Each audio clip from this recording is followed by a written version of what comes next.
आज का अपना टॉपिक है टाइप्स ऑफ प्लानिंग। अब बात है प्लानिंग के टाइप्स की।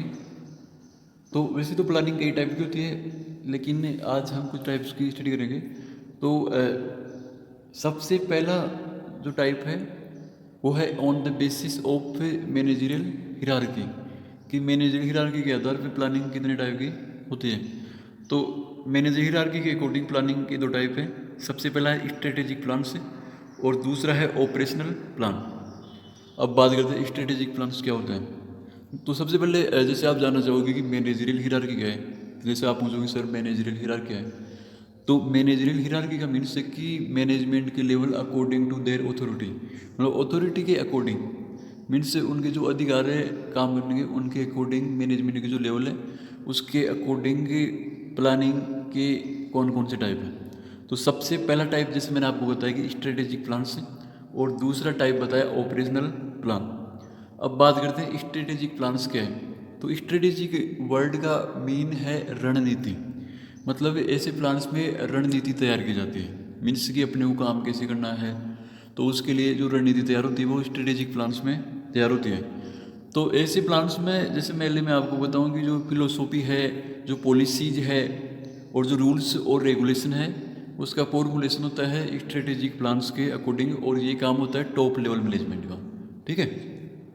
और इसके अंदर क्या होता है, जो भी अपना ऑर्गेनाइजेशन में है, तो उसके एक्सटर्नल इन्वायरमेंट और इंटरनल इन्वायरमेंट में क्या प्रॉब्लम्स है, क्या कमियां हैं, तो उनकी स्टडी करना है, और उनके लिए जो भी पॉलिसीज बनाना है, फिलोसॉफी तैयार करना है, रूल्स और रेगुलेशन का फॉर्मुलेशन करना, ये काम होता है स्ट्रेटेजिक प्लान्स के अंदर।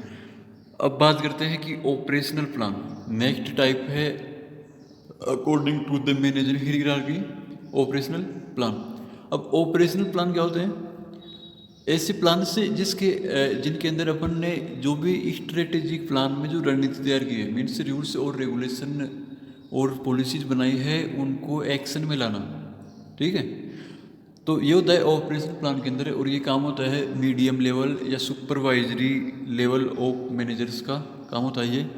और इसके अंदर जो भी अपन ने टॉप लेवल मैनेजमेंट में जो भी पॉलिसीज और जो भी रूल्स और रेगुलेशन तैयार किए हैं, उनको इम्प्लीमेंट करना इसमें होता है। अब है दूसरा on the basis of frequency of use. Frequency of use मतलब अपन ने जो प्लानिंग तैयार की है उसको अपन जैसे एक तो सिंगल ही यूज कर रहे हैं, मतलब एक बार ही यूज कर रहे हैं, या फिर अपन उसको हमेशा के लिए रेडी कर लिया कि बार बार अपन उसको यूज करते हैं। तो इसके अकॉर्डिंग प्लानिंग दो टाइप की होती है, एक तो होता है स्टैंडिंग प्लान से, और दूसरा होता है सिंगल यूज प्लान। तो स्टैंडिंग प्लान से तब अपन तैयार करते हैं जब कोई भी प्रॉब्लम से कोई इश्यूज है वो अपने सामने बार बार आ रहे हैं, तो उनको दूर करने के लिए अपन एक साथ ही प्लानिंग लॉन्ग टाइम के लिए प्रिपरेशन कर लेते हैं, ताकि जब भी वो इश्यूज सामने है वो प्लानिंग अपन इम्प्लीमेंट कर सके। तो इससे बोलते हैं अपन स्टैंडिंग प्लान से। और एरिया आते हैं जैसे जो पॉलिसीज है, रूल्स और रेगुलेशन से, तो ये स्टैंडिंग प्लान्स में आते हैं। और इनमें अपन क्या करते हैं, जो भी पॉलिसीज बनाते हैं, रूल्स और रेगुलेशन जो फॉर्मुलेशन करते हैं, वो लॉन्ग टाइम के लिए अपन फॉर्मुलेशन कर लेते हैं।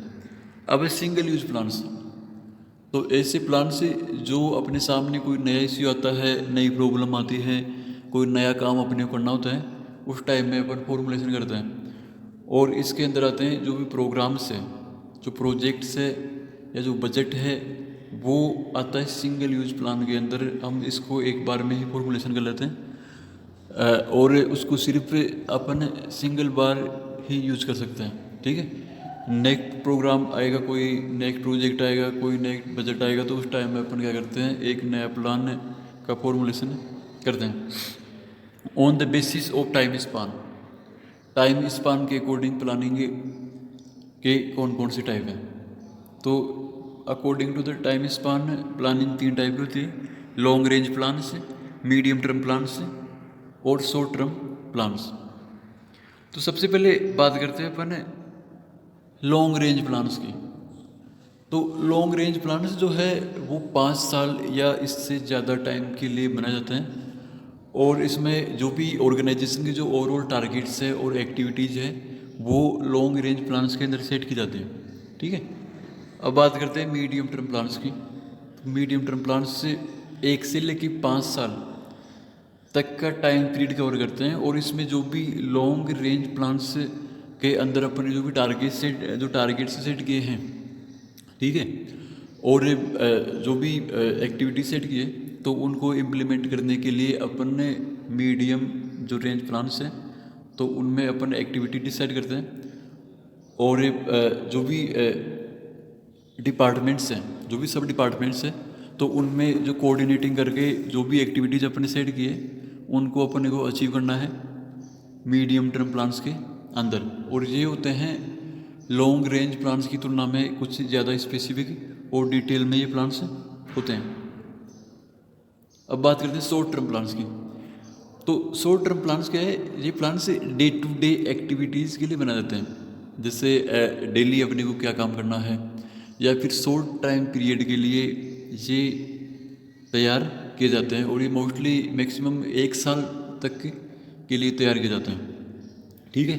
ये मीडियम टर्म प्लान्स की तुलना में भी ज़्यादा स्पेसिफिक होते हैं।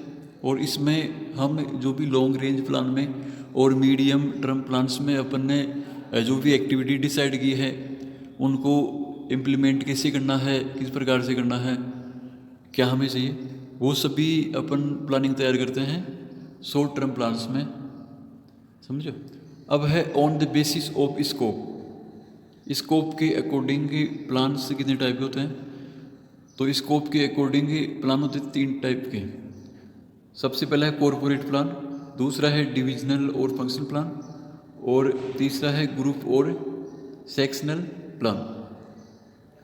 देखो, सबसे पहले बात करते हैं कॉरपोरेट और बिजनेस प्लान्स की। तो कॉरपोरेट और बिजनेस प्लान जो है वो होल ऑर्गेनाइजेशन के लिए प्लान किया जाता है। और इसमें वही बात है, जैसे जो ऑब्जेक्टिव्स है, स्ट्रेटजीज है, पॉलिसीज है, गोल्स है, वो सभी डिसाइड किए जाते हैं। और ये प्लानिंग की जाती है टॉप लेवल मैनेजमेंट के द्वारा। अब बात करते हैं डिविजनल और फंक्शनल प्लान्स। तो जो डिवीजन प्लान्स है, ये ऑर्गेनाइजेशन के जो भी वेरियस जो डिपार्टमेंट्स हैं और जो डिवीजन्स हैं, उनके लिए ये प्लानिंग की जाती है। और इसमें जो भी एक्टिविटीज़ है किसी पर्टिकुलर डिपार्टमेंट